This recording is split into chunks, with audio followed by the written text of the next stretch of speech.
Hello everyone, welcome to Hitesh agriculture and GK.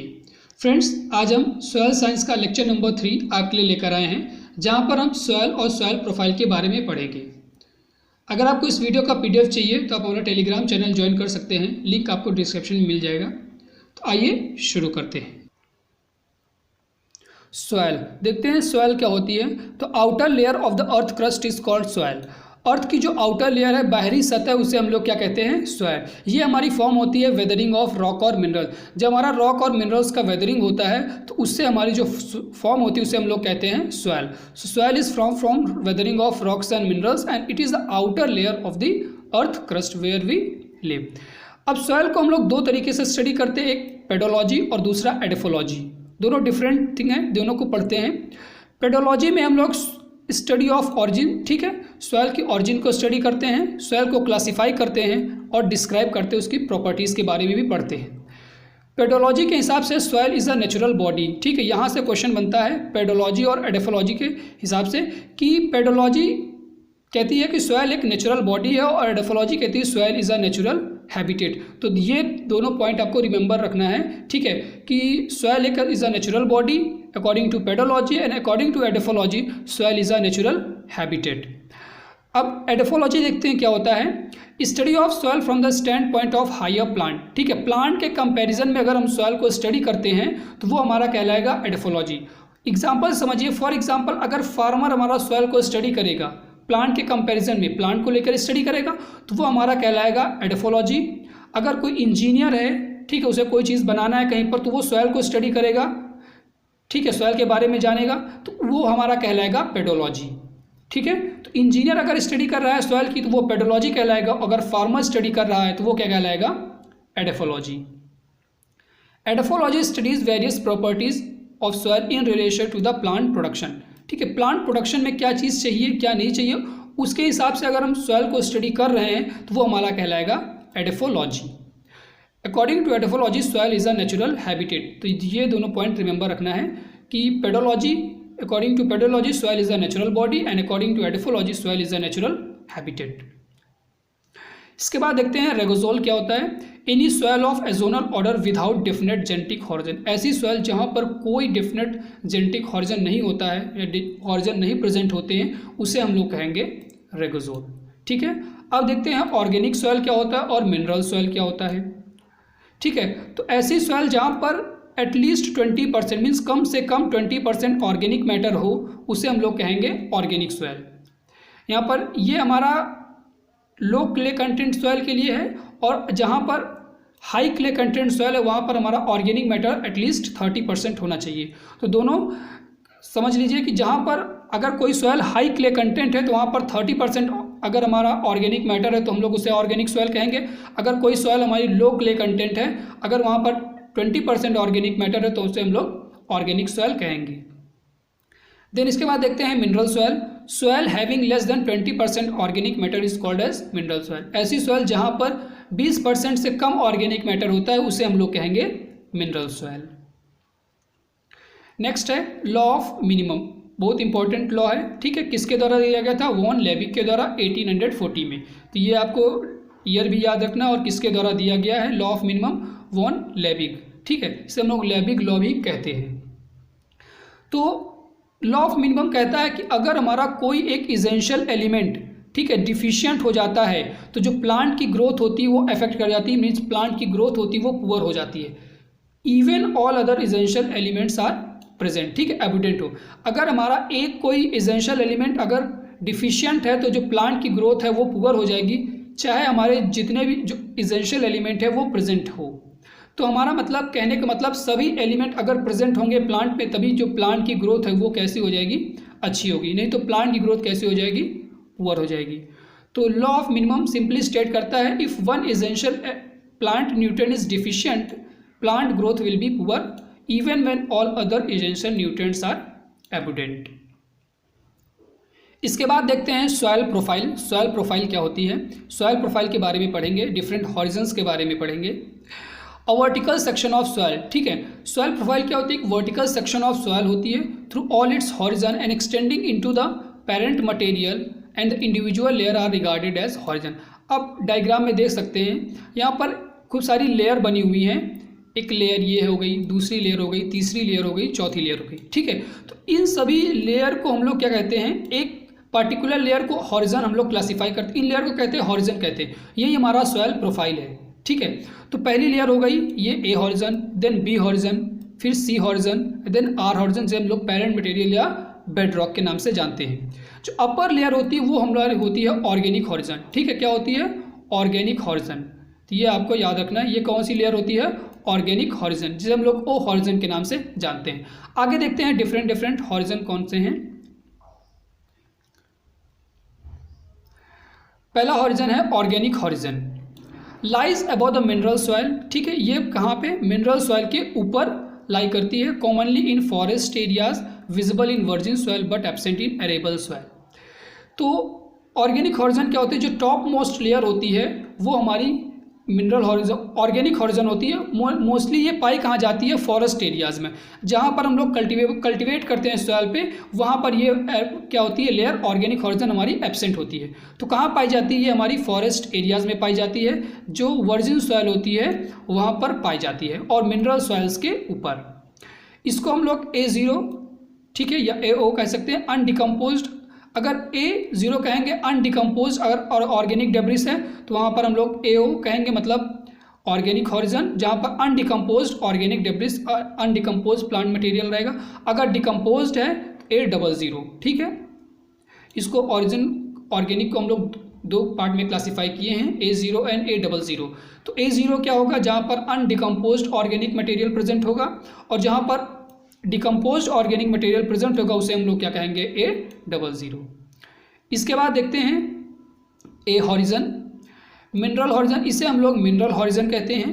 Characterise as zone of maximum leaching, और इसी zone में सबसे ज़्यादा लीचिंग होती है, ठीक है। इसे हम लोग इल्यूविएशन भी कहते हैं। कौन सा, ELLUVIATION,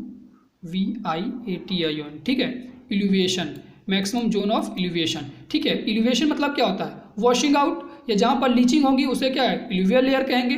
तो हमारी मिनरल हॉरिजन होती है ए हॉरिजन, और यहाँ पर सबसे ज़्यादा लीचिंग पाई जाती है, सबसे ज़्यादा लीचिंग होती है इस लेयर में मिनरल्स की। देन इसको फर्दर क्लासीफाई किया गया है A1, A2 और A3 में, ठीक है। तो ये A1 हमारी क्या होती है, टॉप मोस्ट मिनरल हॉरिजन होती है, जो कि डार्क कलर होती है। कैसी होती है, डार्क कलर होती है, हाई ऑर्गेनिक मैटर कंटेंट, ठीक है। यहाँ पर जो ऑर्गेनिक मैटर कंटेंट होता है वो हाई होता है एज कंपेरिजन टू A2 या A3। और A2 में क्या होता है, lighter than A1, heavy leaching और इल्यूविएशन ऑफ क्ले। इसी A2 लेयर में हैवी लीचिंग और इल्यूविएशन ऑफ क्ले, ठीक है। क्ले क्या, इल्यूवियल, ज़्यादा से ज़्यादा जो लीचिंग होती है वो A2 लेयर में होती है, A2 लेयर पे। और लीचिंग क्या क्या, क्ले हो गया, ठीक है, आयरन ऑक्साइड्स हो गए या एल्युमिनियम ऑक्साइड, इन्हीं सभी मिनरल्स की क्या होती है, लीचिंग होती है। Then A3, transition layer between A and B, some time it is absent. जो A और B के बीच में जो लेयर पाई जाती है, ठीक है, उसे हम लोग कहेंगे ट्रांजिशन A3, ठीक है। इन दोनों के बीच में कभी कभी क्या होती है, ये सॉइल में एब्सेंट होती है, सिर्फ हमारी A1 और A2 पाई जाती है, हम लोग A हॉरिजन कह सकते हैं। Then B horizon, horizon of maximum accumulation of material such as Fe and Al, ठीक है। A हॉरिजन में क्या था, वहाँ पर हमारी मैक्सिमम लीचिंग हो रहा था इसका आयरन और एल्युमिनियम ऑक्साइड का, और यहाँ पर क्या हो रहा है, एक्यूमुलेशन हो रहा है उन्हीं आयरन और एल्युमिनियम ऑक्साइड का। And silicate clay, calcium carbonate and calcium sulphate and other salt in arid zone में हमारा क्या पाया जाता है, एक्यूमुलेशन होता है कैल्शियम कार्बोनेट और कैल्शियम सल्फेट, या और भी कुछ सॉल्ट्स पाए जाते हैं जो एरिड जोन में इनका एक्यूमुलेशन होता है सॉइल में। अब बी को भी हमारा 3 पार्ट में क्लासीफाई किया गया है, B1, B2 और B3 में। जो B1 होता है वो transition layer between A and B, A और B के बीच में जो ट्रांजिशन लेयर होती है उसे हम लोग कहते हैं B1। ये कभी कभी क्या होती है, एब्सेंट होती है। जैसे हमारा A3 कभी कभी एब्सेंट होता था सॉइल में, तो वैसे ही B1 हमारा क्या होता है, कभी एब्सेंट होता है कभी कभी। Then B2, zone of maximum accumulation, ठीक है। यह क्या है, zone of maximum accumulation of clay and hydrous oxide. जितनी भी क्ले और हाइड्रस ऑक्साइड है ये सभी आकर B2 लेयर में क्या होती हैं, डिपॉजिट हो जाती हैं आकी, या एक्यूमुलेट हो जाती है आकी। Maximum development of blocky and prismatic structure, ये आपको याद रखना है कि B2 लेयर में सबसे ज़्यादा, या B हॉरिजन में सबसे ज़्यादा हमारा ब्लॉकी और प्रिज्मेटिक स्ट्रक्चर क्या होता है, डेवलप्ड होते हैं, ठीक है। ब्लॉकी और प्रिज्मेटिक स्ट्रक्चर B2 लेयर में डेवलप होते हैं, या B2 लेयर नहीं कहेगा तो B हॉरिजन में डेवलप होते हैं। Then B3 transition layer between B and C, और B और C के बीच में जो लेयर होती है वो कहते हैं B3 with more properties like those of B, और यहाँ पर B की ज़्यादा प्रॉपर्टीज़ होती है एज कंपेरिजन टू C, मतलब जो C की प्रॉपर्टीज़ है वो कम पाई जाएंगी और B की प्रॉपर्टीज़ ज़्यादा पाई। इसके बाद देखते हैं C हॉरिजन। ठीक है, C horizon is a unconsolidated material under the B horizon. B horizon के नीचे कौन सी लेयर होती है? C हॉरिजन होती है। C1 एंड C2 क्लासीफाई किया गया है C हॉरिजन को। C1 partially weathered and parent material, जो पार्शली वेदर्ड होते हैं, ठीक है, जो partially weathered material parent material होता है वो हमारा C1 में आता है, containing accumulation of lime and gypsum in some soil. ठीक है, C1 में हमारा लाइम और जिप्सम का एक्यूमुलेशन होता है। ठीक है, कुछ सॉइल में, सभी सॉइल में नहीं होता, कुछ सॉइल में लाइम और जिप्सम का क्या होता है? एक्यूमुलेशन होता है C1 हॉरिजन में। और C2 में अनवेदर्ड पेरेंट मटेरियल, जो अनवेदर्ड पेरेंट मटेरियल होता है वो हमारा क्या होता है? C2। ठीक है, C2 हमारा क्या होता है? Unweathered parent material. Soil profile के बाद कुछ इंपॉर्टेंट पॉइंट्स देखते हैं, उसी से रिलेटेड कुछ क्वेश्चन है जो कि मोस्ट इंपॉर्टेंट है एग्जाम पॉइंट ऑफ व्यू से। पहला है according to pedology soil is a natural habitat. तो ये आपको थोड़ा रिमेंबर करना है कि पेडोलॉजी के हिसाब से सॉइल हमारी एक क्या है? नेचुरल बॉडी है। And according to edaphology soil is a natural habitat. ठीक है, एडोफोलॉजी के हिसाब से क्या है? सॉइल एक नेचुरल हैबिटेट है, और पेडोलॉजी के हिसाब से सॉइल एक नेचुरल बॉडी है। A+B या A+B+E, ठीक है, क्योंकि इल्यूवियल कहाँ पे होता है? ए हॉरिजन में होता है, तो इसीलिए हम लोग इसको क्या बोलते हैं? A+B या A+B या +E। ठीक है, तो ये हॉरिजन को हम लोग कहते हैं सोलम। दोनों को मिला के क्या कहते हैं? A+B या E या A+B को क्या कहते हैं? Solum. Consolidated material into the soil is called solum. ये भी याद रखना है कि जो कंसोलिडेटेड मटेरियल होता है सॉइल में उसे हम लोग क्या कहते हैं? सोलम कहते हैं। और अनकंसोलिडेटेड जो मटेरियल होता है उसे हम लोग क्या कहते हैं? रेगोलिथ। और A+B+C तीनों को मिलाकर क्या, तीनों हॉरिजन को मिलाएंगे तो रेगोलिथ कहलाएगा, और A+B हॉरिजन को मिलाएंगे तो सोलम कहलाएगा। ये कंफ्यूज नहीं होना है। ठीक है, A+B इज कॉल्ड सोलम और A+B+C इज कॉल्ड रेगोलिथ। अब हमारा A+B+C horizon are found in soil profile developed by granite. ठीक, ऐसी सॉइल जो हमारी ग्रेनाइट रॉक द्वारा डेवलप होती है।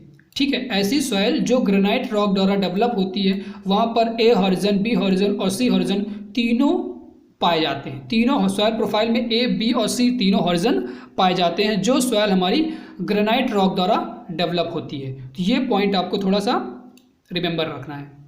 Then formation of hard pan in the soil develop due to precipitation of iron, manganese and silicon. कभी कभी देखा आपने सॉइल कभी बहुत ज़्यादा हार्ड हो जाती है। ठीक है, तो वो हार्ड पैन मेनली होता क्यों है कि वहाँ पर आयरन, मैग्नीज और सिलिकॉन का प्रेसिपिटेशन हो जाता है। ठीक है, जिसकी वजह से सॉइल क्या होती है? बहुत ज़्यादा हार्ड हो जाती है। ठीक है, तो किसका प्रेसिपिटेशन होता है? यहाँ पर याद रखना, आयरन, मैग्नीज और सिलिकॉन का। अब ये हार्ड पैन होती कितने? 60 से 70 सेंटीमीटर डीप। ठीक है, जो सॉइल पाई जाती है सब सॉइल वो हार्ड हो जाती है। ठीक है, वही सॉइल हमारी क्या होती है? हार्ड सॉइल होती है, या हार्ड पैन बोलते हैं। इसे हम लोग ब्रोक कैसे करेंगे, तोड़ेंगे कैसे? तो चाइसल प्लग इसके लिए यूज़ किया जाता है। ये आपको याद रखना है, chisel plough is used for breaking hard pan in the soil. अब B horizon is absent in black cotton soil. ये पॉइंट इंपॉर्टेंट है कि जो ब्लैक कॉटन सॉइल होती है वहाँ पर B हॉरिजन एब्सेंट होता है। एब्सेंट क्यों होता है? क्योंकि वहाँ पर इल्यूविएशन प्रोसेस नहीं होता है, जिसकी वजह से जो B हॉरिजन क्या है वो नहीं पाई जाती है ब्लैक कॉटन सॉइल में। नेक्स्ट पॉइंट है B horizon is a store house of calcium, manganese, potash. ठीक है, जो B हॉरिजन है वो हमारा कैल्शियम, मैग्नीशियम, फॉस्फोरस और पोटास, ठीक है, पोटेशियम, इन तीनों का क्या होता है? स्टोर हाउस होता है, मतलब बहुत ज़्यादा पाया जाता है। अ soil having well developed ABC horizon is called mature soil. अगर आपसे पूछे कि मैच्योर सॉइल किसे कहते हैं, ठीक है, मैच्योर क्या होगा? जो जिस सॉइल में A, B और C तीनों हॉरिजन वेल डेवलप्ड हों, तीनों ईजिली हम लोग आइडेंटिफाई कर सके, तीनों को हम लोग देख सके, उसे हम लोग क्या कहेंगे? Mature soil. ऐसी सॉइल जहाँ पर A, B और C तीनों हॉरिजन डेवलप हों उसे हम लोग क्या कहेंगे? Mature soil.